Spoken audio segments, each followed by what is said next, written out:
إلا ما كنت أقول لك افرض إنه القاضي طلب مننا الآن الشهود وأنا ما هلش معي شهود، كيف أعمل؟ ولا شدي الأرضية على العقلان؟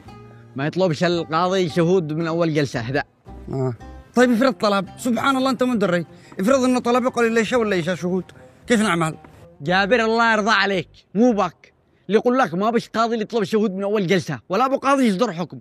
يا أخي جروا طلب شهود مو عيقة، نقول له يجي الجلسة الجاية لما نطلب الشهود حقنا. ها افرض ما رضاش. يخرس يا جابر اسكت الله يرضى عليك، لا تغصصنيش، أنا وكيلك تمشي بعدي وبس مالش علاقة. أنا قلت له أعاونك بس يا ساعدك. لا تعاوني ولا تساعدني رجاء، مالش دخل، أنا الوكيل خلاص. لما نعم موال يا جابر مو تحسب الشريعة سهلة، الشريعة صعب، هذه الشريعة أشهر وسنين مو بك. هو بينا موال لمو كمان شحدان. السلام عليكم. السلام ورحمة الله. مو بالمحكمة مولقة فندم؟ إضراب. منهم تضاربوا بعدك كيف إضراب؟ إضراب مو تضاربوا، إضراب أصلا ما لا تمام، كيف هذه دي حكومة هذه يحكموا بين الناس بعدين مش داري كيف بعدها يغلقوه. ليه يقول لك إضراب؟ يعني بطلهم عمل مش إنهم تضاربوا. نعم قنعتنا الآن، حتى ولو من اللي يشقي يحكم بين الناس ندقي عند من ديوان لديوان شارع ولا اسكت يا جابر، ما إلكش أنت من يحكم بين الناس. أنت دحين واللي عند خيرين خلوه يعمل لك توكيل لأجل نخرج لك ونشارع لك على الأرضية. افرض ما رضاش. طيب والقضاة مضربين ليش؟ يشتوا زيادة رواتبهم، لأنه أنت داري كيف عملتنا يوم تطلع ويوم تنزل. زمان كان القاضي الذي يستلم 200,000 تطلع له $1000، الحين يستلم 200,000 ما طلعش حتى $100. عذاب. وأنت داري إنه وجاهة القاضي كيف هم معهم مسؤوليات أمام ناسهم وأمام أهلهم. يعني ما بالشريحة بالمجتمع إلا تشكو، حتى القضاة ما سلموش من فساد المفسدين ومن فساد المسؤولين، حتى القضاة يشكو يبكوا. طيب والحل ما علينا إلا نصبر لما ينتهي الإضراب. خيرة الله. إلا ما كنتش أقول لك يا خيري أشك تعمل لي توكيل على عقمة الموز الشبيعي. نمو حسب كلام مشتري. أيوة بس قاطر علينا أصلا فجأة خرج لنا عقلان. هذا عقلان ماله؟ يا ولد ما دريت اللقاقة وبنا داخلت الأرضية وبساطه. منين قاعد البيت؟ منو اللي بنونا؟ قالوا عقلان. ما علّلت شارعنا والآن ما نعمل. شريعة جديدة يا جابر، احنا ناقصين. نحن تشوف أنا حنريد بشريعتي نفتح لنا شريعة احنا عقلان. الله أكبر علو. اسمع، بالنسبة للقسط الأول تقدر تأجل لنا هو يعني؟ بارك الله بجابر، قاوصله أمس. اديك له فلوس منين؟ هو من ديتيش أنا نديته نظيرة. ونظيرة منين الدلبيات؟ من ديتيش نظيرة أصلا، هي ديته تقية، السلفته من تقية. بالله درك يا نظيرة، دائما نظيرة ما تحنبش. الله يفتح عليك ويبارك فيه، وصراحة وحشتني وبديع. إلا قل لي كيف حالي وكيف حال بديع؟ يا ولد تمام عايشين والله، الأمور طيبة ما تقلقش. العم والد ما تقلقش، صدقت إن الخل والد، أنا ما أناش مقصر بحاجة بحقهن، ما تقلقش بس انتهي من نفسك. يلا خير، سلمي على نظيرة وعلى بديع، ولا تنسي تسلمي على تقية وشكره على البياس اللي اديته لنظيرة. الله يخارجكم، أنا استأذن. كمان نومه شكشكة تترخرخ يبقى فكا واشتد. ها كمان نفسك للرجال ما شكشت. ها الله درك. تمام، اوبع على شغلك واوبع على نفسك. خير الله معك. يا فتاح يا عليم يا رزاق يا كريم يا قاضي الحاجات اقضي علينا. يا جابر. السلام عليكم. وعليكم السلام ورحمة الله وبركاته. ما عمنا يا يذوب التوكيل. ايوه حلا بكره يكملوا الاضراب حق القضاة، وبكرنا المحكمة وخرجنا حقك من العقلان. خلاص تقلقش. يا مو في يا موفق، مو في يا جابر أنا قلق، طمني على صاحبي خيري، قد حيخرجوا ولا عادوا؟ دا عادوا مش يخرج، بس الصبر. ليش يتأخروا؟ الأنداري إن الضمانة قديم معمدة جاهزة مع المحامي، ليش يتأخروا؟ أكيد الموضوع في النات، مش النات. أنا كمجلس أعرف فيسبوك كرد بعدك يا موفق. أنا أقول لك الموضوع لا إن ولا إنات لك أنين الكلاب إن شاء الله. أقول لك إنه إضراب كمجلس أقول لك خلاص.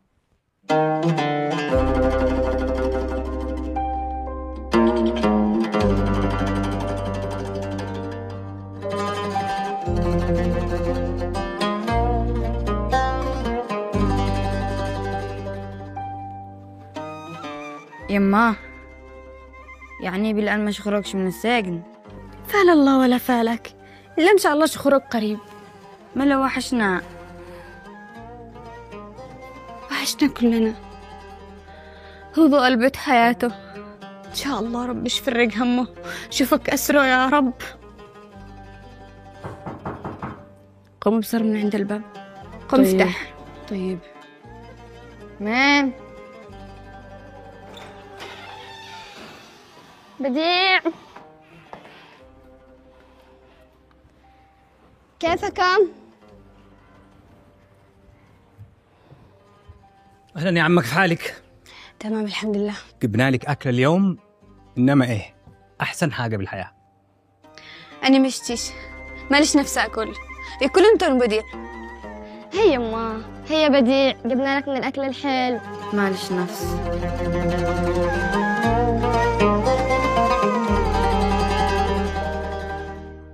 تقدموا تاكلوا ولا احنا ما بناكلش؟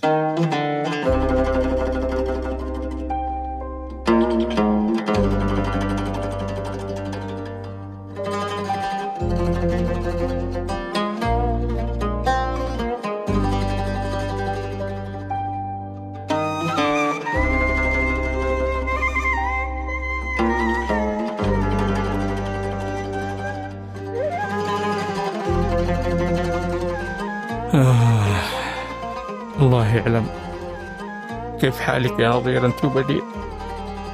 معكم أكل ولا ما فيش؟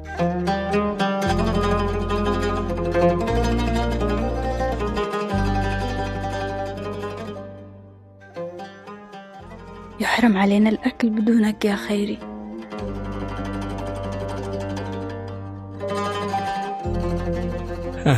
أدري بنظيرة، ما بتأكل ولا بتنام، تجلس قلق لي وتهمني.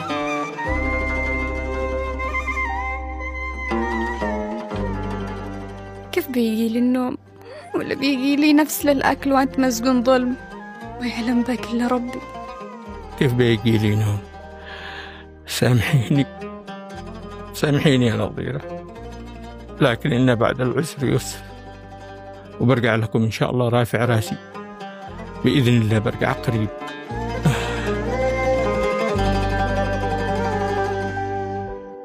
يا صاحبنا الأكل برد، ليش ما تاكل؟ والله ما لي نفس.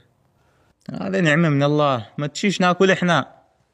إيه هنا يا مليحية.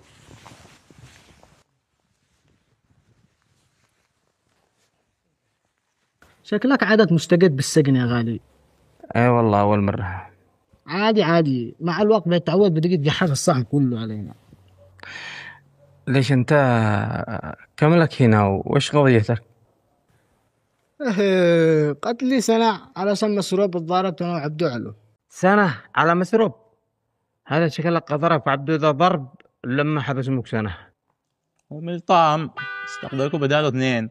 ملطام استقبل استقذك بدال أنت اللي استقذك. أيوة أنت عبدو بالضرب أنت هو، ما شاء الله. طيب العلم محبوس، شلونا القسم يصلحوا بيننا، ما سديناش، يقول حبسونا احنا 2. احنا تضاربنا بالسجن، حولونا إلى النيابة والمحكمة. من يومها واحنا محابس وراعين القاضي يحكم بين احنا. بس ما شاء الله يعني شكلكم أنتم سادين، تأكلوا سوا وتضحكوا سوا معكم هنا. أيوة سدينا بعدين، إلا كان الأحسد شيطان بس منو يفهم المحكمة. كل ما يقولوا جلسة توقع حاجة وتأجل جلسة مرة ثانية. وليش؟ يوم إضراب، يوم السيارة حق المحكمة مهليش، وعليها أقل جلسة سنة. وسنة على مسروق، وابتدأت القصة بملطام، والقضاء يمكنكم من يوم لا يوم، يوم إضراب، يوم ما وش سيارة توصلكم للمحكمة. سنة. بشركم الله بجه النبي هذا، وانتم طلاطمكم على مسروق. أنا غريم الوزير بكله، يعني امشي جلس أقول لكم شيء أكل معاكم قصنا حلال. ما شاء الله ما شاء الله، صحتم مسح على كذا. نوينا الصيام.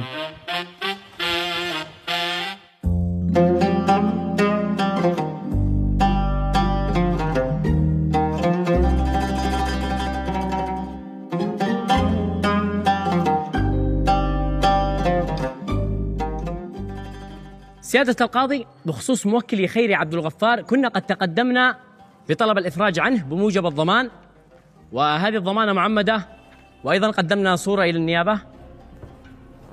تفضل سيدي. هل لدى النيابة اعتراض على الضمانة؟ القرار قراركم سيادة القاضي، لكن النيابة لم تتحقق من الضمانة بعد ولم نستكمل الإجراءات. شكرا. قررت المحكمة إطلاق المتهم خيري عبد الغفار بعد التحقق من الضمانة واستكمال إجراءات النيابة. ها يا محامي، باقي معك حاجة ثانية؟ لا سيد القاضي شكرا، لكن متى موعد الجلسة القادمة؟ شكلك ما قرش البلف سوا أو كيف؟ الجلسة القادمة بعد أسبوعين. نادي على القضية الذي بعدها. 480 111. خيري مبروك الإفراج. على مبروك عاد، وباقي معانا نيابة ومعانا جن. ها وانت ليش ما قدمتش للقاضي الطعن؟ أنت مجنون، قدم الطعن الآن. أنت داري أن النيابة يعرقلونك، خلي إحنا نخارجاك بعد وبعدين قدك داري كيف القاضي مضغوط وعدهم بعد ضراب. اصبر وعلى الله، أنا استأذنك ذا الحين. الله معاكم. ما عملت يا جابر؟ ما عملتش حاجة، إذا أنا مشارح القاضي، القضايا مليان. يلا خيرة الله. يلا أنا شرقع لي جنبهم شهر ما تشي ندهوا الحق عن القضية. يا عم لاقي قال من بعد الفجر واحنا مشارحين للقاضي نزعوا كل القضايا ولا طلع قضيتنا. هيا كلمه، وش انت وكيل شريعه خبره. لا حول ولا قوة إلا بالله. جابر خلى لي حالي يا جابر، ما إلكش علاقة أنت. أقول لك ما ينفعش تطلع تداعب رقم قضيتك قبل ما يدعموا بهم. ها لازم القاضي يمشي على قضية. لاقيك استعجلك وقدمك يحبسك ويغربك 24 ساعة مو باك. وتقول انت متعمل ساعة الصلاة تحت الثاني. إذا مستعمل له كلمه خبره، لأن من الصبح أنا مراعي لونه. اسكت أنا وكيل الشريعة حقك، اسكت ما لك علاقة أنت، اسكت. رفعت الجلسة، بقية القضايا لبكرة. يا بينا ما أعمل هذا، ما أعمل شو قدم بيذا شقتنا. دا قم خبره أنت وكيل شريعة، قم خبره كلمه إنه الآن حقنا. خلي علي هيا ما اشتتوش انت، ما اشتتوش باش تبطلش تاكل حرام. السلام عليكم. وعليكم السلام. كنت لا اسالك بيت القاضي ايني؟ انت استوى بيت القاضي؟ لا بس كنت ولا خشجن عنده لقى قضيه صاحبنا جابر. بيت القاضي مش مجلس تخازين، والله لو سمعك لا يحبسك. انا اسف المعذره منك.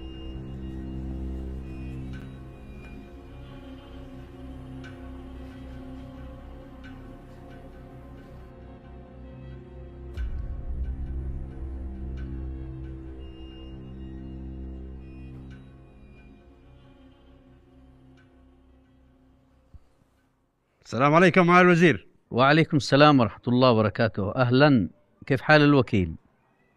إيش الأخبار؟ مثل ما اتفقنا، القاضي أحال الضمان اللي عندنا وقف الإفراج عن خيري بيعد إجراءات النيابة. إذن حلو، يعني عادوا بيجلس عندكم فترة. هذا أمر راجع إليكم، لكن أنا أشوف الضمانة تمام ومعمدة. أيوة ذكرتني بخصوص الضمانة اللي عملتها تقية باسم من؟ يعني الجهة، الشركة، المؤسسة، من؟ باسمها هي كمان، كانت مشروع تجاري ومحطة مياه تقية للمياه النقية. يعني المفروض كانت تستأذن من شركائها، مش تفعل ضمانة من رأسها. السجل التجاري باسمها، ليس معها شركاء. أشتي منك يا حضرة الوكيل خدمة. أمور خدماتك وأوامر مع الوزير.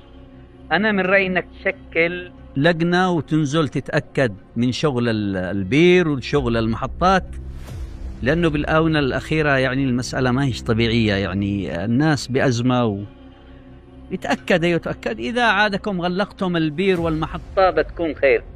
علم مع الوزير. شكرا لجهدك، وجهدك هذا مقدر، وإن شاء الله أنا أرسل لك هدية متواضعة صغيرة تقبلي مني. لا دايم، خيرك سابق. شكرا مع الوزير. لا هذا واجب وانت تستحق كل خير. خيرك سابق مع الوزير. شكرا، في امان الله. مع السلامة.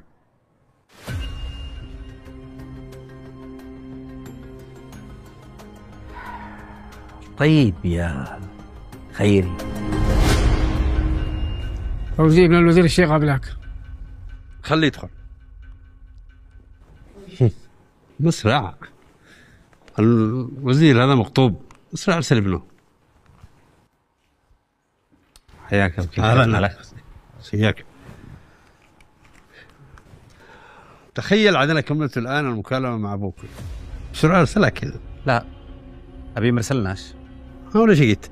انا جيت لك عشان موضوع اللي قراتها قضيه عمي خيري، فانا اشتيكم تعقلوا بالموضوع، لانه انت عارف انه القاضي احال الموضوع لكم، وعمي خيري قد له فتره طويل محبوس، فنشتي يعني نقطب القضيه. طيب اين المحامي حق خيري؟ المحامي كنا واقين مع بعض، حصل كذا امر طارئ وما عاد قدر شيء. في هذه الحاله يؤسفني ان ابلغك ان الضمانه غير مقبوله.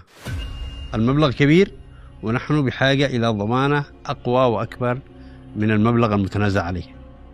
ولا اعتقد ان المشروع الممكن ان يغطي الضمانه. بس انا اشوف انه مشروع بير ارتوازي، يعني المبلغ مش بسيط، الى جانب انه اساسا صاحبه المشروع اللي هي الضمينه يعني صاحبه اموال وعقار بشكل كبير. ما كنت اشتي اردك يا فوزي، لكن خلي الموضوع عندي وموعدكم بحاجه، وانتم لازم تجيبوا ضمانه اقوى من هذه الضمانه. انا بحاول ان احنا نوفر ضمانه، وبنفس الوقت بركن عليك تحاول تعمل يعني اللي تقدر تعمله، وان شاء الله كل خير. انا استاذنك. تفضل. في امان الله.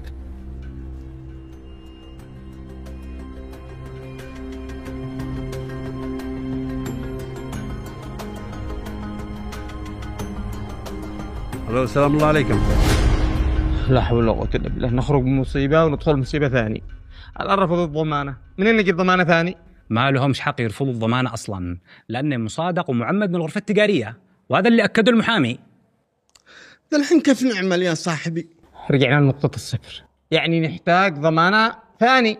إذا كان من الضمانة يا صاحبي لا تقلقش، أنا عاد أخلي أختي تقية تبصر ضمانة ثانية من الجنة حتى، تمام ولا تقلق. الله يحفظها يا تقية، ما قصرها والله العظيم أنا مستحي محرق مني. سلم لي عليه بالله عليك. الله يسلمك يا صاحبي. وهذا مو معه. ونسيت أكلمك يا صاحبي، هذا الأكل من نظيره، قد كانوا ما رضوش يدخلوهم، قلت الدي وأنا عاد حاولت ما قدرتش، رجع لقيت فوزي ودخلهن بنظره. والله وحشني أكل نظيره. كيف حالي نظيره وكيف العيال؟ نظيره بخير والعيال تمام وكل شيء تمام يا عم، ولا تهم ولا تشغل بالك، أهم شيء أنت. الله للحقهم خير، كيف ما قبلوا الضمانة؟ لا تقلقش يا نظيرة، إن شاء الله نبصر يا أختي يا تقية، إن شاء الله تبصر له ضمانة إن شاء الله. الموضوع هذا في بؤنا، مش معقول ما يقبلوناش عشان العذر هذا اللي قالوا. كلام مش صح يا سلطانة. سدين فجأة، الله يجعلهن سديت واصل على سفن الجنة بالمشاكل. ألو، ما هو ما قلت غلقوا المحطة والبير. خلاص أنا عاد أتصرف، خليكم مكانكم لا تتحركوش من بقعتكم. عرفات؟ يلا جهز نفسك، عتوصلني مشوار. فين بتروحي؟ ومن اللي غلق البير؟ أنا دارية من الذي بيلعب بالدنيا كلها، لكن سهل. عرفات؟ جهز السيارة بسرعة، إنما غيروا الحقك. الله يستر.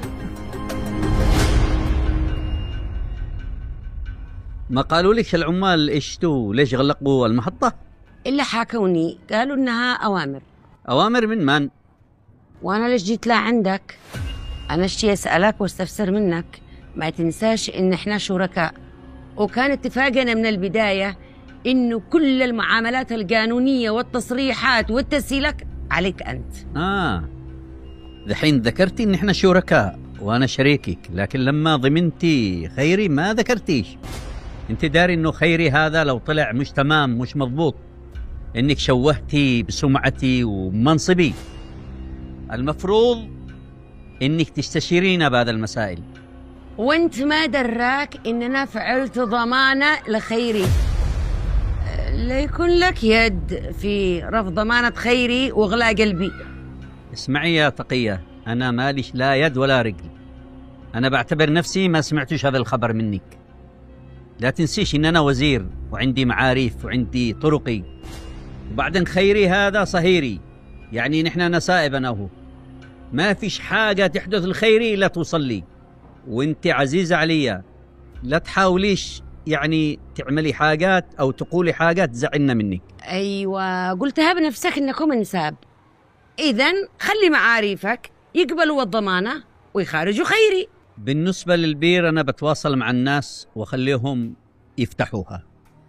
أما خيري ما يحتاجش وساطة منك يا تقية.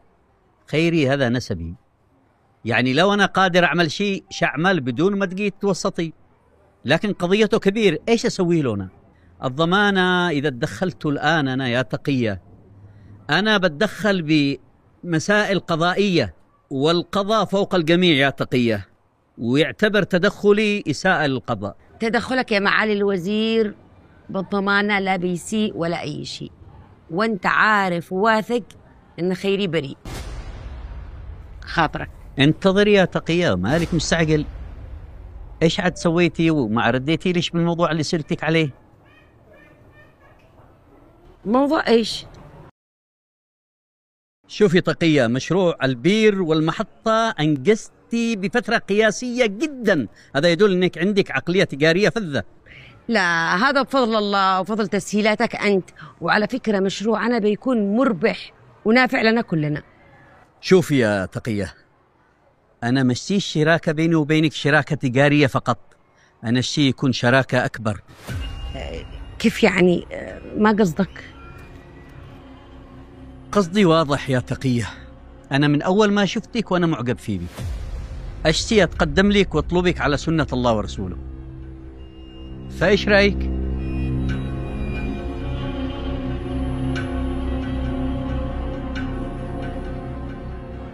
الصدق أنت فاجأتني في هذا الموضوع، لكن خليني أفكر وأرد لك خبر. ها تقية، وين سرح حسك؟ لا معك. انتبهي تقولي عادك بتفكري. خلاص موافقة. أيوة، هذا الخبر الحلو. متى أزوركم البيت وزور موفق من شان نجي نخطب ونعقد ونعمل الفرحة الكبرى. تشرفنا في أي وقت تحب، بس لي شرط واحد بس. اشرطي بكيفك. لما تطلب يدي من خيري. ايش؟ اسمع يا جابر، لازم دحين تتصل للشهود وتقول لهم قاهلة صادقة بكرة الساعة 8 الصبح وهم بباب المحكمة. ها هو عادنا بكرتونهم أكلونا أكل لما شبعوا، لا عشهدوا ولا حصلنا القاضي. ما لست الغلطان يا جابر، رح تطلعهم من راسك، مو دخلك تطلعهم من نفسك. جابر لو ببقاش يشهد أنا. الله، مو ذو الخبر الخيب يا جيدون، استحى نفسك عيب، اتق الله. أقول لك أنت مو دريك بالأرض حق خيري وقبل القرية، احنا نشتي واحد من أبناء المنطقة نفسه. مش جابر من الحارة، يعني من أبناء المنطقة، بدل ما يطلع ناس من القرية أنا أرخص له. ما دي هلا فعلا أرخص وأرخص ما في الدنيا دي كلها. أنت يا ولد اقري، لا تخليش هذا يلعب على عقلك، اقري شد مع خيري، بري ما بذمتك يا شرقوب، مو تصدق لك العقل السفيخ هذا. احترم نفسك يا جابر، أنا 1000 مرة أقول وعيد، أنا ماليش دخل بقضية خيري، ولو تشتونا أروح أشهد مع خيري شاروح. ما شاء الله عاقل، هذه الصحوة متأخرة مع حاجتها. جابر تصل للشهود الآن قبل ما يرقدهم وقل لهم الساعة 8 وهم باب المحكمة.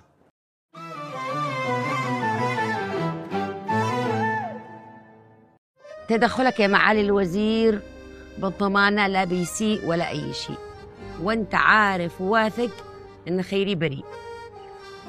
اللي تعجبنا بهذه المرة ثقتها بنفسها، ذكاها، عندي هدف تخرج خيري حتى لو ضحت بنفسها من أجل تحقق هدفها.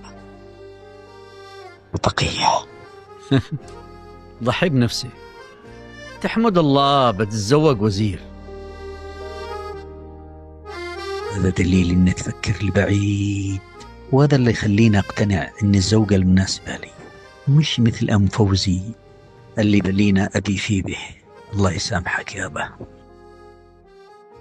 بضحي بنفسه من أجل تخرج خيري، وأنا بضحي بخيري من أجل أحصل عليك يا تقية. لكن يا خيري لو خرجناك من هذه المشكلة أباقي معك مشاكل كثير، وانت يا تقية بنشوف آخرتك لوين.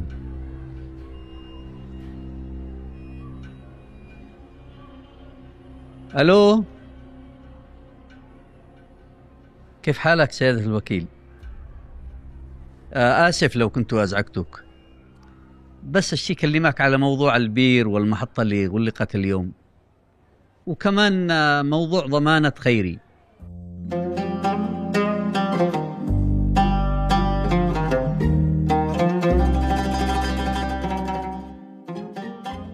ايوه عاقل، قل لنا لا وين وصول بالقضيه. قضيه مو ماليش دخل بقضية. يا عاقل بالله فهمنا. سكيني يا زيدون، سألكم بالله انت وصخر. عاقل شباب، ما هو في اليوم البوفيه مقفل؟ هذا كنا نقول ناقي شوف لك عامل بدل جابر مع شريعه. طلع انه ناقي هو كل جابر بالشريعه، مجنون على مصطرع. ما نعمل لهم؟ خيري. ليس يا زيدون اجلس، عظم الله حياك. لسو قلتوا بس انفس لك يا عم خيري. لا ما انتم نفستموا لي ساعة الناس بالسجن سهل. الحمد لله على السلامة استاذ خيري. الله يسلمك. يلا عن اذنكم انا معي عمل. اجلس اشتيك. لا تشينا ولا اشتكي يا خيري، هي باقي لك جلستين وشوفوا حكمك، براءة مش براءة ماليش دخل، ومبروك على الافراج بالضمان. مشكلتك مش معي. مشكلتي معك يا عاقل. قل لي منين انت الاوراق اللي جبتها للنيابة؟ الاوراق اسمه بالله قل لي وقل لاصحاب الحارة الاوراق المزورة اللي جبتها للنيابة اديتها منين؟ خيري مزورة مش مزورة هذا مش عملك، هذا عمل المحكمة. رجاء خلي لي حالي، اللي فيه بكفينا خاطرك. خير يا عاقل، ان شاء الله تخرج براءتي. بعدها تفاهم انا وانتم اصحاب الحارة، تحسبون الشروح لكم خاطركم.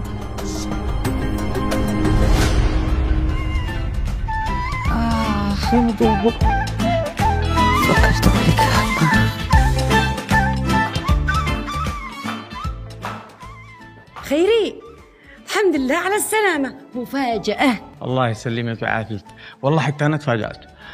المرة الأولى قالوا لي ما قبلتش الضمانة اللي جبتيها، رحت السجن. اليوم قالوا لي الضمانة مقبول، تفضل طلع. تفاجأت، بس حاسس إنه ورا الموضوع تقية. هي تدابير أرحم الراحمين، ربنا بيحبك. الله يحفظك، ويشهد الله سبحانه وتعالى إنك عملتي معي اللي ما حد يعمله، وإن شاء الله ربي يعينني أرد لك بعض الجمائل. الله المستعان عليك، احنا أهل وخيرك سابق معي ومع الجيران ومع الحارة كلها، بتوقف مع الصغير والكبير والخيب والمليح، ما هو يا خيري؟ الله يسامح أصحاب الحارة. وآخرتها حبسوني، لكن واحد يعمل الله سبحانه وتعالى. معذورين أنداري من وراء الموضوع. خيرة الله. يا دقيقة، الحين اطلع ارتاح، نتحاكى بعد وقت ثاني. يلا الله. لحظة شيء أكلمك. اعمل بحسابك إن الوزير في أي لحظة بهذه الفترة يجي يقابلك.